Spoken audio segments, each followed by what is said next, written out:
Hello everyone, welcome to the Talk Corner, where we have real, raw and honest conversation. We are your hosts, Najma Ibrahim, medical doctor. And Khair Mohammed, clinical psychologist. Our topic for today will be that of marital rape. Marital rape or spousal rape is the act of sexual intercourse with your spouse without their consent. It generally occurs in the context of abusive relationship characterized by violence, in the forms of physical or psychological or sexual, sexual abuse. And you will find that it's very common, but people don't necessarily understand how prevalent it is and the legalization around it. Yeah, I think a lot of people don't talk about that. Yeah. So Naj, why do you think these women who experience marital rape, they stay? Why do you think they stay? One of the highest reasons why women stay usually is financial dependence on their spouse. So usually with these women, they're probably housewives, and like in our religion also, or our cultures, I think men usually tend to want to be the machos, the providers, and the breadwinners. The breadwinners. And so the woman usually gives up her career or something of the sort, and he is the breadwinner. So I feel like because of that dependency, women just take it. And also emotional dependence in the sense, most women when they are abused, they tend to learn helplessness. You understand? Like the man actually plays with their mind and tells them, you cannot actually do better than me. Because most of the time you will find these people who do such act of violence and inhumane acts and get away with it they are usually narcissists. And then they will actually, and this person is a victim. You understand? They are their lowest. Their self-esteem even when traumas like that, when they happen to you, you tend to kind of self-isolate from the outside world because you don't want to let them know that your husband or you're in a domestic abuse, because that will shed like a different light on you. It's just like the stigma of actually people finding out like what's happening within closed doors. So you don't, like, most people don't have like a safe space to like let out, because it's not something that only happens once. It's like something that might have occurred a couple of times, and so somebody is very conserved to actually, and because of religious or cultural, or even stigmas, not they necessarily, not because only for cultural and because it's worldwide, even in the United States, where like they are so westernized and all that. You will find some people don't even think that's actually an act of it's an illegal act. They're like, oh, he's because you're already married to them, so by law. I feel like they have the how do I put it, they have this you have to do it. Do you understand? So this is like something that is your job, like you're married to this person, you shouldn't talk about it. You shouldn't talk about it, right? So that is one thing that we need to normalize. Regardless, rape is rape. So regardless of it being in a marriage or it being outside of marriage. Or sometimes they don't count that, just like you said, they don't count it as a rape. Because this person is my husband, basically. So and mentally they kind of try to make themselves believe that. And with the learned helplessness, and just the trauma that comes with it. So even voicing that, that it's frowned upon as well in a lot of, I don't know, people are very hard, like they judge, right? So you don't want to be judged, like if you're somebody on the outside, because everyone is different when it comes to how I act around my family or how I act outside with my friends. Very true. I'm two different people. Very true. So when it comes to that, you have to upstand that role in your life whereby you're known, or whatever the case might be. Like maybe your people look to you and you feel like this type of thing is a shame. So the rape, like you can't talk about it.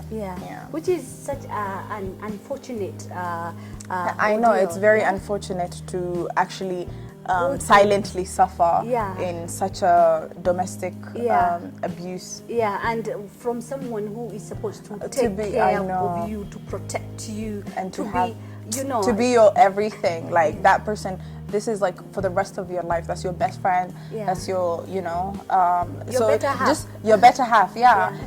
Or maybe people could be coming from broken homes and they don't know better. Yeah. So it could be different situations, but regardless, it needs to be spoken about. Do you think sometimes most women that go through this, they don't talk about it because they are afraid no one will believe them? That too, 100%, because in our culture, in our culture, there's like, personally, I've heard stories, and not only that, even stories from people I know, whereby things like marital rape actually happens in probably the first night, and then from there the marriage is just like, you know, you don't know better because you've never been married before, and this is the first thing that you've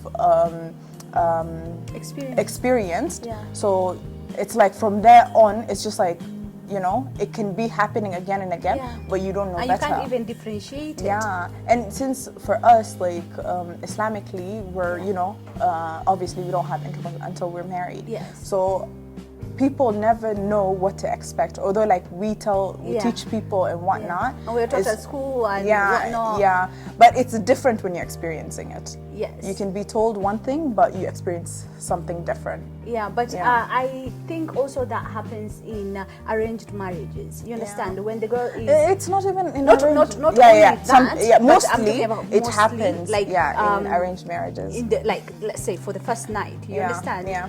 This is expected of you, and maybe you're a child. And maybe you're not attracted to the guy in some way, and so it's like you're not comfortable in, like, you know, consummating the marriage. So, and obviously your husband expects you to be a wife, like on the first night, or whichever. And so, also some cases where the husband and the wife, they are separated. Maybe they are going through a divorce, and then maybe they have a child together, or children, whichever way, and then the husband comes to visit, you know, they're like, that's my kid's father, you know, like, you won't even like, and divorce hasn't really happened yet, so you won't even like think something like that can happen. And sometimes you will find some people, they come in the sense of revenge. They're like, this one, she did this to me, you know, I'm gonna teach her, blah blah blah blah blah. You know, I have heard of such stories, you understand, and they actually rape their wife, you know, while they're separated, and then a child is conceived. You understand? Like, how do you go about it? No, the thing is, this is the mother to your children. Like, you could never, like, Islamically, you know, our religion actually favors women in a lot of ways. I'm so happy to be a Muslim. I'm so happy, alhamdulillah. But the thing is, even then, people use religion to their best interest. So, for example, like, if you're married, just because you're married and you have duties to your husband, and regardless of you guys going through separation, as long as the person did not give you your 3 talaqa or like divorce, you're still married, so you have to fulfill. So the guy feels entitled. But there's something like, you guys are separated. You understand? There is already that process of divorce. So there is absolutely no way. Even the Prophet ﷺ, there is a hadith. I can't pinpoint it right now. But there's a hadith that he actually talked about it. You know, like how you should approach your wife. You know, and how to be gentle. It's beautiful. You understand? It's beautiful when you listen to the hadith and how the Prophet treated his, you know, wives and everything. So it's just like, and also in the Quran, how it favors women in terms of like marriage and whatnot. So it's very hard to see people to pick and choose what they want to listen to and what they don't want to listen to, which is very illiterate and very narcissistic of them. Narcissistic way to think about it, and I feel like it's just. We need to have these conversations, you know, like mothers should. We should have like an open outlet where, like, because the thing is, some families though, like some cultures, even if you come out and tell your parents, because I've had stories whereby the girl would run away from her house and go to her parents' house, and she's returned back just because that's embarrassment to be staying away from your house. But regardless, you can't. The thing is, sometimes you're not ready to talk about it. So, like, we don't have the space at times, and our cultures don't give us the space to like actually vent or, like, you know, let us come to you when we're ready, because they just like, oh, you're married, go back to your house. Like thank literally God that for is supportive how. parents. Yeah, thank God for that. Yeah. But there's some parents who don't know better, Yes. because that has happened to them, and that's been their life. Yeah. So if you don't know can't better, actually you can't. differentiate You can't do better for your kids. So it's better to be educated. It's better not to have things that happen to your own child, because that's abuse on a different level. So if people think that they have parents who don't listen, or families that won't support them, it's even 2 times harder, because your family is actually putting you in harm's way. Yes. Yes. Yeah. People like someone who you trusted and believed did this to you. You go Because to the other people, to other people that were supposed to protect you, and then they still bring you back to your abuser. So you know, so it that happens that's a lot. damaging. And then you will also find maybe the daughter will go tell her mom, and her mom will be like, "What are you talking about? Yeah, Shut don't up. talk. Yeah, don't say ever that. say Don't that." even say it out loud. Yeah, like go back to your husband. That's his right. Blah blah blah blah blah. Yeah. And then let's say the mother of the husband heard about it. She'll be like, "Oh, that's your right." You know, like she's there applauding him, like, you know, that's your like, right as a husband, blah, no, blah, blah. 100%. You know? One thing we need to normalize is mothers actually taking responsibility and of what their sons, accountability of what their sons do, and not applauding them on everything just because, you know, they're supposed to be the man. Like, that is not, like, you need to teach your son from a young age what's right and what's not. And sometimes even if you've done your job as a parent, it's it's upon the person to like actually look deep into themselves. And we're not necessarily trying to shame the parents for the definitely not of their sons, because maybe they didn't know better, but they need to be held don't enable them. Yes. Because a lot of parents enable them. You know what a lot of parents do in our culture? They actually try to find a good woman for their boys, or just, why would you want to ruin a nice girl's life by giving her your, you know, horrible son, or the other way around? Or the times. other way around. So you can crazy girl, like, you know, usually parents want somebody better, so that they can basically talk the girl into being a better, but that never happens. If you don't change internally, nobody can ever change you. No one can ever change if you don't want it. Because sometimes you will find a guy who is just a complete waste of human being, space. Complete waste of space. You know, and then you find this girl who is, mashallah, you know, well-rounded, Dean, you know, everything. Perfect she has everything career, on point. everything going on for herself. Maybe she wants to settle down, and then this gentleman, his mom comes, she's like, "Oh, my son, I he's found all an amazing girl." You know, and then they end up getting married, and then subhanallah, the girl keeps going different. through. And the thing is, but they and also always, vice they versa always, sometimes they go for a very pious girl who, like, even girls who are very, you know, I can't say, but just good girls, in general. So I feel like, don't ruin somebody's daughter for somebody who can't. Like, it's amana. Like, at the end of the day, if you're married to a woman, she's your amana, which means she's entrusted you with her. So that means you treat her at the utmost respect, at most. Like, you need to make her feel welcome, because you're literally snatching somebody from their family where they've always got the support. You said snatching. Snatching, basically, if you're treating them bad, you've snatched them. But no, I don't mean snatching in that type of way. But you've taken somebody out of their family that, like, they've left their family for you. But, you know, men are usually self-sufficient and whatnot. Women always, sometimes we need our families, we need, you know. So it's like, if you're not going to give her everything that she's had before and more before meeting you, or you're not adding to it, then you need to self-reflect and not, you know, if you're not ready, just leave her. Just leave her. Let her be. And also vice versa. Sometimes you will find a well-rounded boy, you know, or man, and then he's like really nice, mashallah, with the deen, and he has his career going, like everything perfect. You understand? Okay, there is nothing perfect, but, like, you know, someone can find it perfect. But then you will find this girl, you know, she's astray. You understand? Like, she goes to, you know, like, she's just maybe she's opposite not of the perfect woman, you will say. Like, but that's the thing. There's no perfect woman. Everybody is perfect for somebody. Imperfect for someone. And so at the end of the day, if you chose somebody, regardless of who you chose, sometimes you never know somebody until you live with them. 100%. 100%. So so that one is never a fault of anyone in the marriage. So if it doesn't work out, okay, life still goes on. Yeah. You can go your separate ways.